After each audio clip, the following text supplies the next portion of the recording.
Kunwari pa daw, masakit daw din sa kanya yung pinagsabihan si Tito Sen na tuta ni Martin Romualdez. Sabi ni Tito Sen, sa totoo lang anya, yung noon time show, yung Itbulaga, mas marami pa yun na natulungan kaysa sa atin dito.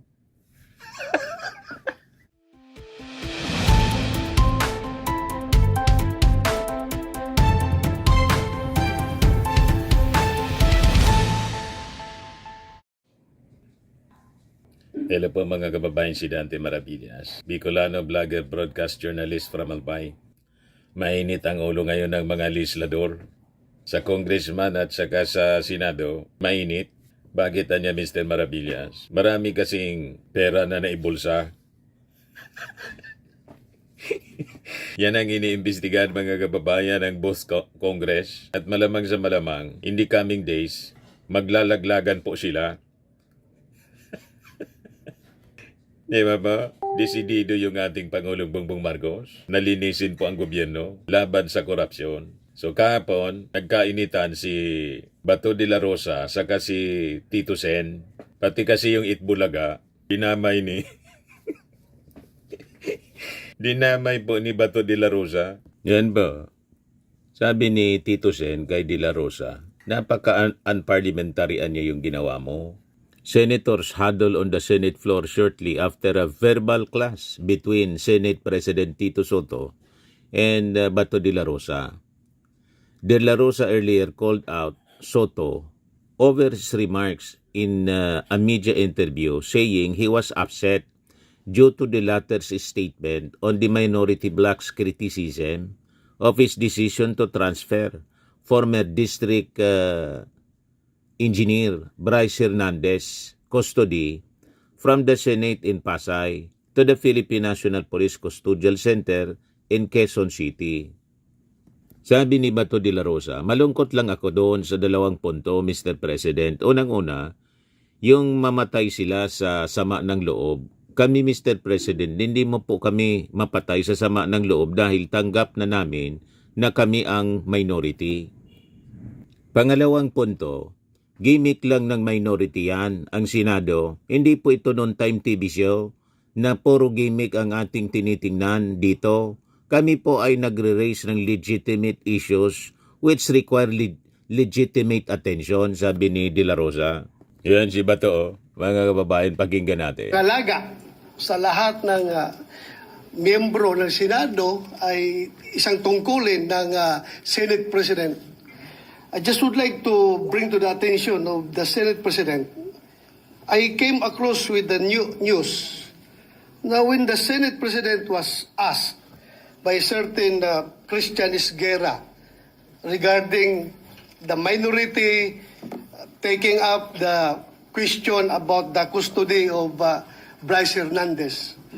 Ito po ang sagot ng ating Senate President, which I find it very, very, very sad because being the Senate President, we hope that you are going to take care of not only the majority, because you're not the majority leader, you're the Senate President, and we hope that the majority and the minority will be taken care of by the leadership of the Senate. And if I quote your answer, Mr. President, gimmick yan ng minority. Hindi ba nila naiisip na baka si Martin Romualdez ang tuta ko? Makabintang sila porque pinagbigyan ko yung TRICOM, tuta na ako. May ginawa ba akong illegal? Yung request ng House of Representatives, illegal? Hindi.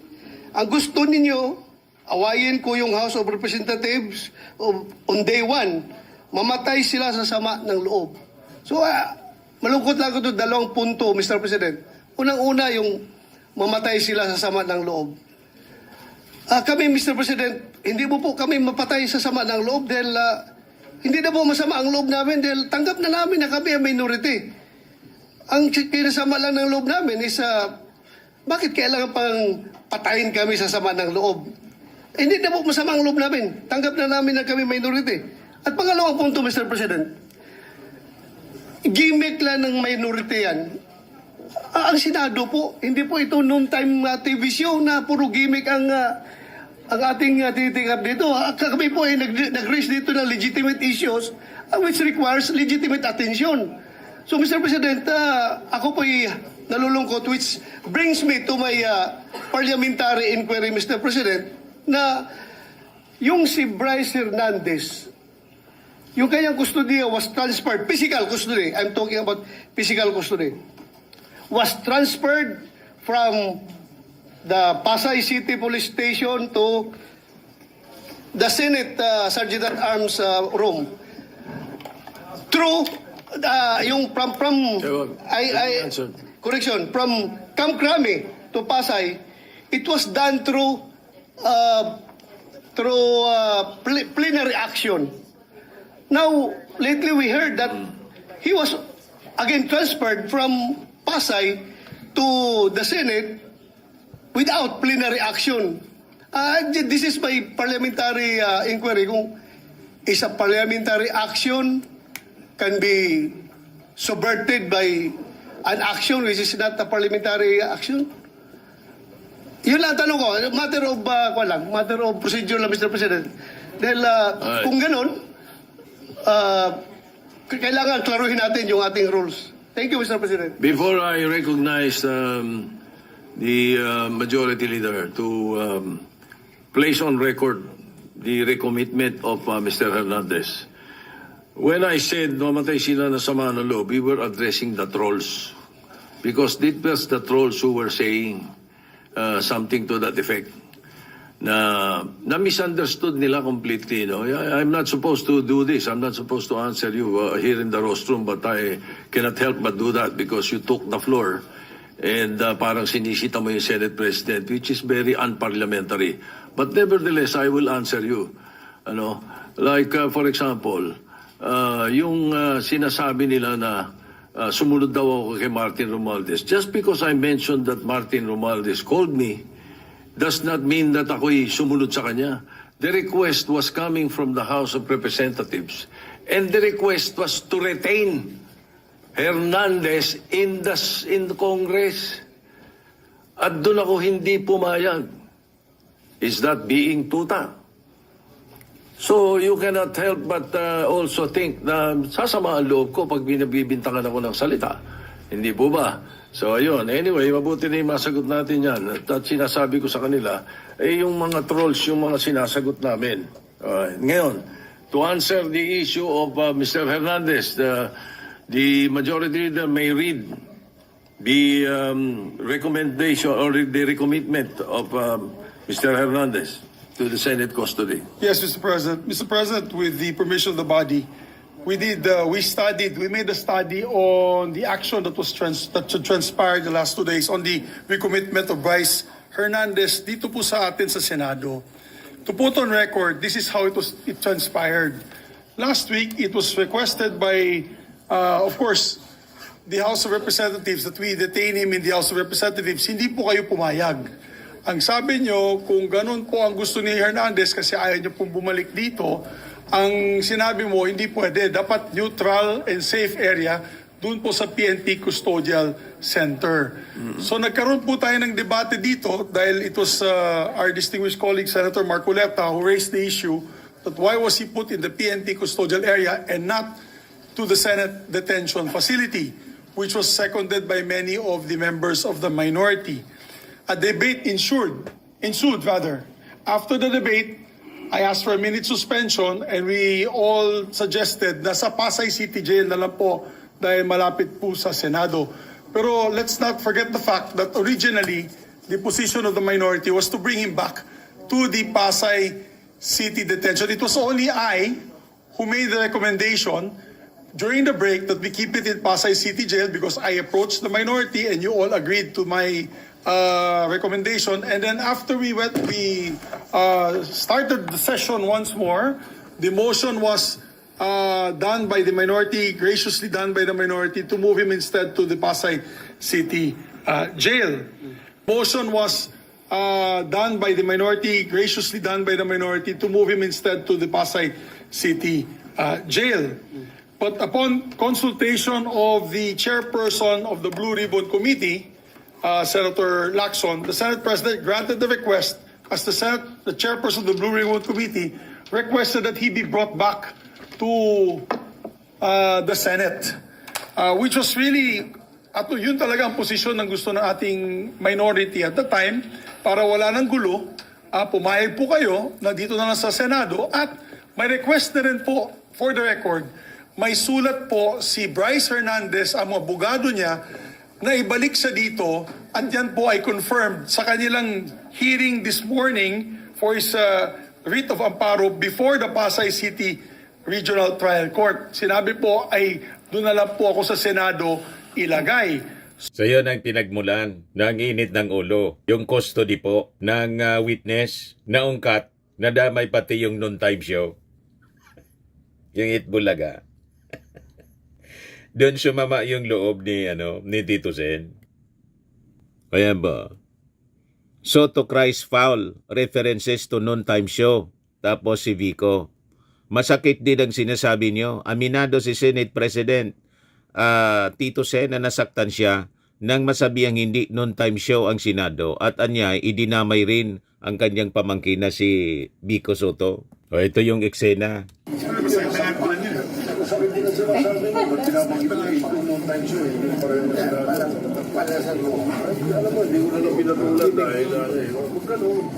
Ang totoo nun, mas marami natulungan ng yung time show. Ako sir, sa totoo lang sir, years kesa sa atin dito. yung pinupost nila doon na ginagawa ka na yung tatlong sakit sa akin yung sir. Hindi, if you go down, really, Kunwari pa daw masakit daw din sa kanya yung pinagsabihan si Tito Sen na tuta ni Martin Romualdez. Sabi ni Tito Sen, sa totoo lang anya, yung noon-time show, yung Itbulaga, mas marami pa yun na natulungan kaysa sa atin dito. Tama, wala pa yun korupsyon. Sa kasiyahan pa lang mga kababayan, mga prizes, opportunities na binibigay sa mga artista at mga talents, mga contestants para sumikat at maging artista rin. Sa loob ng almost 50 years na, ang daming natulungan yung Itbulaga. Wala pang ninakaw sa flood control.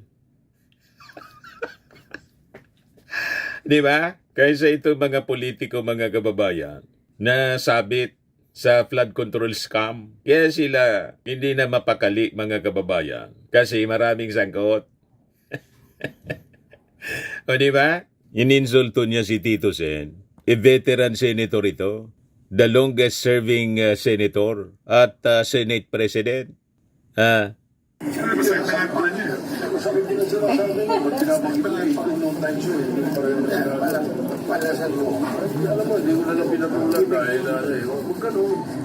Huwag ganun. Mas marami natulungan ng yung time show. ako sir, sa totoo lang sir, Years kesa sa atin dito. yung pinupost nila doon na ginagawa ka na yung tatlong sakit sa akin yung sir. Masakit daw nung ginagawa na tuta ni Martin. Kunwari ka pa, ikayo yung kampo ninyo galing sa mga trolls ninyo, mga Duterte trolls, ang mga nag-aakusa ng ganyan. Napakalinaw, mga kababayan. Ito pa si Marcoleta. Mr. President, I rise on a question of privilege. There are recent unsettling statements. Yeah, Mr. President. Majority Leader, I'm rising on a question of privilege, which is the higher and preferred way of speaking before this body. Mr. President, I am armed by the explanation of the minority leader that we're not questioning the prerogative of the presiding officer, but we can question the Senate President on issues that are quite legitimate, such as the matters I would like to raise today. Unsettling because, Mr. President, on September 9, in your interview with ANC Head Start with Ms. Karen Davila about the Blue Ribbon Chairman being a lawyer, your answer is, there is no such thing as a rule na dapat abogado yun. Abogado ka nga, di ka naman magaling mag-imbestiga, di ba? So useless. Mr. President, I'd like to put on record there was no inclination from this representation na meron man lang kaming sinabi na ang chairman ay chairman ng Blue Ribbon Committee ay dapat abogado. Wala po kaming kahit na shadow ng inclination o any reference to that matter, wala po kaming sinasabi. Ngayon po yung sinasabing abogado ka nga, di ka naman magaling mag-imbestiga. Hindi ko po alam kung sino po yung tinutukoy ninyo sapagkat narinig din po kayo sa inyong mga interviews. Sinabi niyo po, Mr. President, na maraming dissatisfied sa direction na tinahak po ng aking investigasyon nung ako pa po ay chairman ng Blue Ribbon Committee. Hindi ko po alam kung sino po yung dissatisfied sa mga members natin. Wala naman pong perpekto, Mr. President, pero sa akin pong pananaw ay ginawa ko po yung aking makakaya. Kung meron man po akong pagkukulang, ay humihingi po ako ng tawad sa aking mga kasamahan sa Blue Ribbon Committee. Ngunit hindi ko po sinadya na ilihis sa direksyon ng tamang pag-iimbestiga ang ating Blue Ribbon Committee. Noong September 10 po, 2025, ang programa pong Sa Totoo Lang, sa 1PH, nandun po yata si Joe Francisco, Chicky Berhel, Cheryl Cosim. Ang sabi po ninyo, with reference to the affidavit of the Discayas, may suspetsa kami na inedit yung affidavit. Mr. President, ito po ay indirect affront to the integrity of this representation. Yung lamang pong pagsuspetsahan niyo na inedit yung affidavit, paano kayo nagsuspetsa? Ano po ang ginamit ninyong batayan at pagsususpetsahan ninyo na maring inedit yung affidavit? Ako po bilang chairman ng Blue Ribbon Committee, nagpakaingat-ingat po ako nung sila po ay sa pamamagitan ng kanilang mga taga-lapit, ay minabuti ko pong hingin sa kanila. Sumulat sila sa akin para malaman ko kung talagang meron silang kagustuhang magpahayag ng kanilang saloobin tungkol sa dinidinig natin sa Blue Ribbon. At gusto kong masatisfy ang sarili ko, Mr. President, kung totoo nga at kung bakit nila gagawin. So nakareceive po ako ng sulat sa kanila, handwritten. At nung malaman ko po na talagang galing sa kanila ang pagpapahayag na voluntaryo, sinabi ko, sige, gawin ninyo. At kinakailangan, bago nyo ibigay sa akin, notaryado na yon. At yun pong affidavit na yon, o subscribe sworn statement, Mr. President, ay naibigay sa akin, araw na po, maggagabi na po ng araw ng linggo, in a sealed envelope. At kung sinasabi po ninyo na ang SOP ay dapat na ibigay sa mga miyembro ng ating Blue Ribbon, wala na pong pagkakataon sapagkat sa umaga po alas 9 ay magsisimula na po ang Blue Ribbon Committee.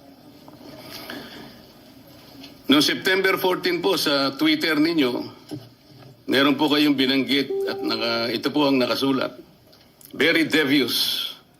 Wala pang hearing ang Blue Ribbon ni Ping Lacson. Gusto ng ilang magpalitan agad. What are they so afraid of? Bakit minamadali WPP agad ito? Ano bang nangyari? Malalaman natin sa Blue Ribbon kay Senator Lacson, meron siyang investigasyon ginagawa tungkol dyan.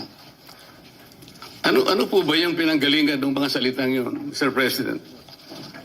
Nasa likod Sino na po siya, yung no? natatakot? Tito Sen? Sino po yung nagmamadali? Kung ang inyo pong tinutukoy ay yung akin para i-recommenda na Sasagot si mag-apply Tito sa Sen. protection program ang mag-asawang Diskaya. Yun po inaayon sa batas, Mr. President. Ito po ay inaayon sa Section 4, Republic Act 6981. Ito po yung Witness Protection Act. Ang sinasabi po doon, in case of legislative investigations in aid of legislation, a witness with his express consent may be admitted into the program upon the recommendation of the Legislative Committee, where his testimony is needed, when in its judgment there is pressing necessity therefore, provided that such recommendation is approved by the President of the Senate.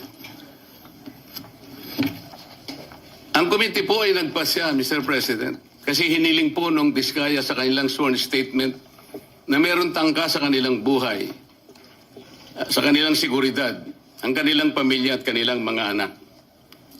Kung kami po ay nagmamadali, yun po kasi ang sinasabi ng batas. Para makapag-apply po siya na sa Witness Protection Program, ang chairman po ng committee sa pagsang-ayon ng kanyang mga miyembro, kailangan po kami gumawa ng sulat sa Secretary of Justice. Ayun nga po, ipinrepair namin kaagad. Hindi nga lamang po napirmahan ng pumalit na Senate President sapagkat nagpaliwanag siya, nalaman pala niya na meron palang presscon ang ating Department of Justice Secretary na doon sinabi niya, hindi raw siya magbibigay ng witness protection sapagkat kinakailangan munang ibalik ng mga Diskaya anumang pera ang kanilang nakuha sapagkat hindi kanila yon. Sa makatid, ang policy daw ng Department of Justice ay ibalik muna yung pera bago aksyonan ang kanyang aplikasyon sa Witness Protection Program. Mr. President, ako po'y nalulungkot. Maski sa aking press con kanina ay sinabi ko kung bakit ganun ang sinabi ng Secretary of Justice. Wala po sa tuntunin yun eh. Kung babasahin lamang po niya ang Section 3 at Section 10 ng Republic Act 6981, wala pong binabanggit doon na restitution, yung pagsusoli. Nag-uumpisa lang po sa pagsusuri, sa pag-iimbestiga ang komite. Meron na po bang halaga na dapat isoli? Na-determine na po ba yun? Meron na po bang ruling na kung ano yung kung sino at gaano ang isosoli ng kung sino man ang may kasalanan? Meron na po bang ganun? Wala po eh. Prospective lang pong mag-a-apply eh. Nasa sections 3 and 10 ang mga requisites kung ano-ano po yun. Mga 10 requisites po yun. Yung restitution, wala po ron eh. Kaya po ako'y nalulungkot kung bakit po binanggit yun ng Secretary of Justice.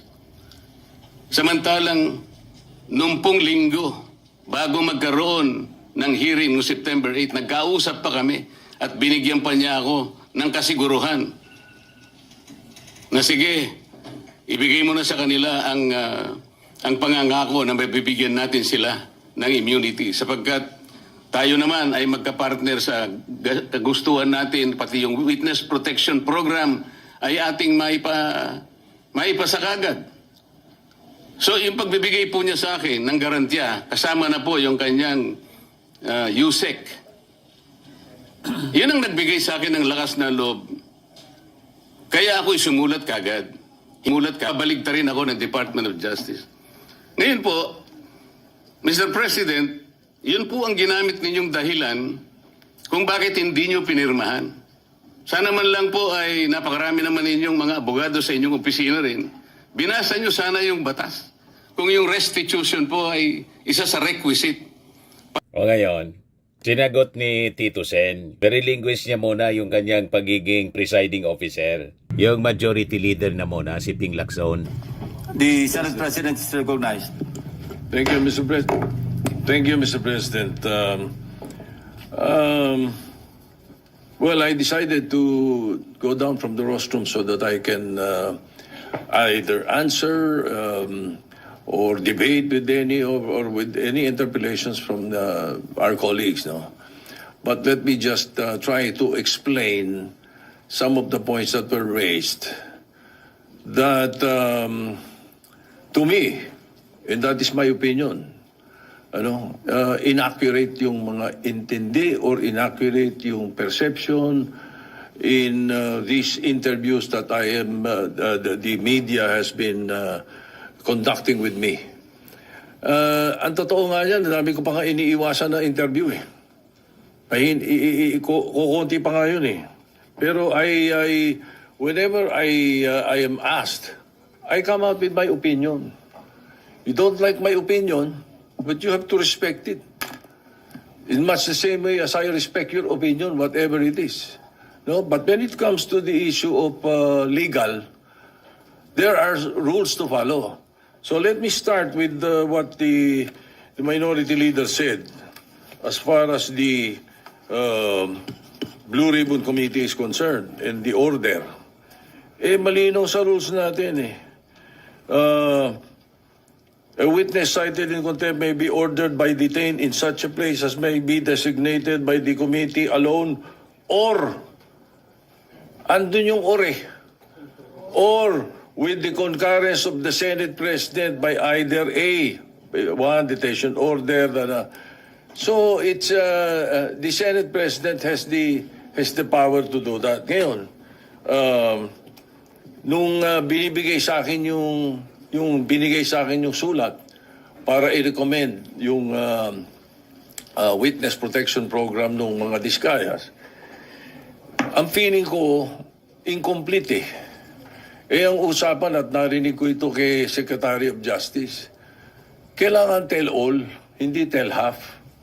Di ba? Ang mga binabanggit, 2022 to 2025 sila number one contractor 2016 Correct. to 2022 Correct. Panahon ni Ba't wala Digong. doon ang kwento? Di ba? So, you cannot blame me if I do not want to immediately do that. No? And then I know for a fact, as I said in the media, I know that there is a possibility that we will change the leadership the following day.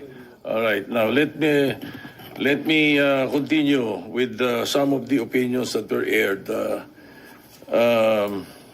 Well, of course, yung nabanggit kanina ni Senator De La Rosa, pasensya na, baka nabigla ako at nagamit ko yung salitang gimmick, ano? Pero it could be had been a wrong word that I should not have used, no? Pwede kasing opinion yun, sapagkat yung public ang madalas kong marinig na sinagsasabi nun eh. Ano? Now,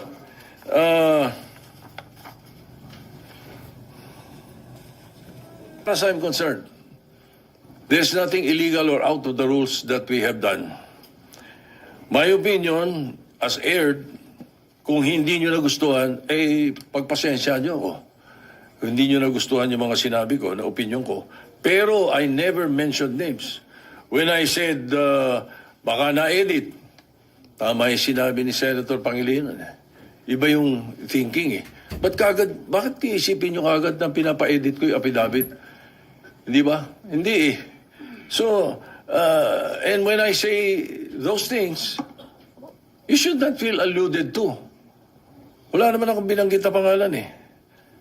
Diba? And then yung tinatanong, binanggit yung tungkol sa the Blue Ribbon being a lawyer, does not have anything to do with Senator Marcoleta. It was a question by the public. It was a question even by Secretary Claire Castro or Attorney Claire Castro. The question was, di ba kailangan abogado yun? So that was asked of me. And I said, no. Nothing in the rules says so. Wala naman talaga eh. As a matter of fact, we elected Sani Alvarez as Blue Ribbon Chairman for 2 years. And he is not a lawyer. Binagdebatihan na namin nila Neptali Gonzales yan, saka nila Ernie Maceda yan, matagal na. Ano? No. He's never a lawyer. Sani Alvarez was not a lawyer. Oh, we even debated about it. Correct. No, I am very sure, 100%. Oh. Anyway, so again, no, wala akong binabanggit na gano'n. You should not feel alluded to when I say na kasi, at tinatanong nila, hindi naman daw abogado Senator Lacson. Magaling na investigador eh. Di ba? Talo niya ng karaniwang abogado. Hindi ko sinabi si Senator Marcoleta abogado na yun o sino pang abogado. I never mentioned any name. I was saying, napakadaming abogado sa Pilipinas, libo-libo. So a lawyer who was not well-versed in investigation, mas gusto ko na yung investigador. That was my point. Ano ba? Why will you feel alluded to, Mr. President, if I did not mention your name? Di ba? Now, far as the rules are concerned, the Senate President has the power to order his transfer. Especially in this case, na I asked the chairman of the Blue Ribbon Committee after they sent a letter. And it was done in court. It was done in the RTC 112 this morning. That was where the letter was transmitted to Attorney Valentina of the Senate Legal, who was representing the Senate in the hearing of the writ of amparo. Yun ang istorya nun. So the request was go back to the Senate. Ay sabi ko maganda, if that is your request, because that is precisely what the members of the minority wanted. Hindi ba? So no question. O ba't may question ngayon? Nalilipat natin, binalik natin sa Senate custody. Ano? And then also, to be fair to the USAHA, every day, they monitor wherever that person is. Kahit na nung dinala natin yung si Colonel something sa Muntinlupa, mayroon tayong sa Pasay City Jail, si Balad ba yun? You don't need to have an OSAA there the whole day, 24 hours. It's not necessary. The important thing is it's under the custody of a legal custody. Yun ang importante ron. So hindi kailangan nakabantay OSAA doon. Now, if you want to change the rules, then you propose some amendment to the rules na gusto niyo OSAA nakabantay kahit saan natin ilagay. Alright? Now, ang pagkakaalam ko, magkakaroon ng immunity from criminal prosecution. So kung natatakot sila sa kanilang security, bilyon-bilyon ng pera nila eh. Ang dami nilang pwedeng bayaran pa security guard eh. Kahit 1,000 security guard kaya nila eh. Bakit kailangan ang gobyerno? Ay galit na ang mga tao dahil hindi nga natin malaman kung ilan yan, kung nangyari nga yan, kung sila nga yan, hindi po ba? Kaya we were just trying to be prudent. Konting konting hinay. Huwag yung sasabihin natin. Kaya sabi ko, ba't tayo nagmamadali? I'm not pertaining to any senator. Bakit, sana do not feel alluded to if I don't mention your name. Di ba? Oh, and then,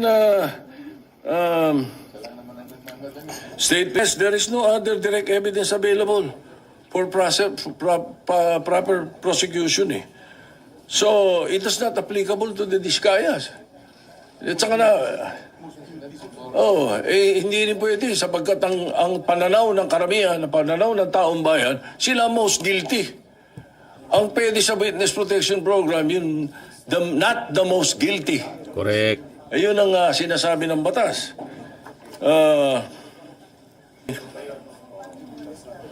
Senate President has the power to order the transfer. And if I have used a word that does not conform to your palate, then pagpasensyahan nyo. Pag ganun, bagkat karamihan ng binanggit ko, opinion ko. Kung ako ini-interview ng media, I always, as far as I'm concerned, tell the truth. Pag ang media kausap mo taong bayan eh. Ganun yun. Kaya iniiwasan ko na hindi ako magsabi ng totoo. Kung opinion ko hiningi, binibigay ko opinion ko, hindi ko tinatago. So if you don't like my opinion, I'm sorry, Mr. President. But that's how it is. Thank you. Yeah, Mr. President. Sa mga naganap ng malinis and spacious fitness gym, pumunta lang po kayo sa aming Colossal Fitness Gym. We also offer Grab Car Rental with our brand new 2023 model ng Toyota Innova. We also accept booking for those who are planning to travel via PAL, Cebu Pacific, and other airline companies, local and international, and bills payment for Meralco Bills, PLDT, Aleco Bills, etc. Ang Colossal Fitness Gym is located at 3rd floor Security Bank Building, Landco Business Park, Legazpi City, Albay. For inquiries, look for Chilon Maravillas. Contact number 0966-802-0949. Yan yung aming Innova. Lagi na pong matao sa amin. Pati mga foreigners po, tingnan ninyo. Mga British tourists sila. Ang lalaki ng katawan na, mga kababayan, nag-gym sa amin. Ito naman po, Indian National. Ito mga mga European sila. Ito naman yung bago naming product na binibenta online, Eye Glow Serum. Whitening po siya galing sa South Korea. Tingnan ninyo yung epekto sa aking anak na architect entrepreneur, Riz Maravillas. For inquiries, look for Riz Maravillas on FB. Ito naman po, Fairbanks Firming and Lifting Cream. Pinapahid po sa mga pulses and affected areas. Mayanan po ito sa mga pains at paninigas ng mga kaso-kasuan. Ito po, Automax Radiant Serum. Sa mukha naman yung application. Anti-aging po siya. You will look 10 years younger than your age. Ito naman po yung bagong product naming binibenta online. I am Worldwide Amazing Pure Organic Barley Powdered Drink Mix from Australia. Endorsed by cancer survivor Maritoni Fernandez. Yan pa yung iba pang mga celebrities, mga kababayan na endorser nito. Sa mga inquiries ninyo at gustong magnegosyo, mag-message na lang kayo sa aking anak na architect entrepreneur Riz Maravillas. Sa mga mahilig naman po sa mga imported bags and wallets, dumiretso na lang kayo kay Ma'am Eileen Rosales, Eileen Closet. Nakabase siya po sa Amerika.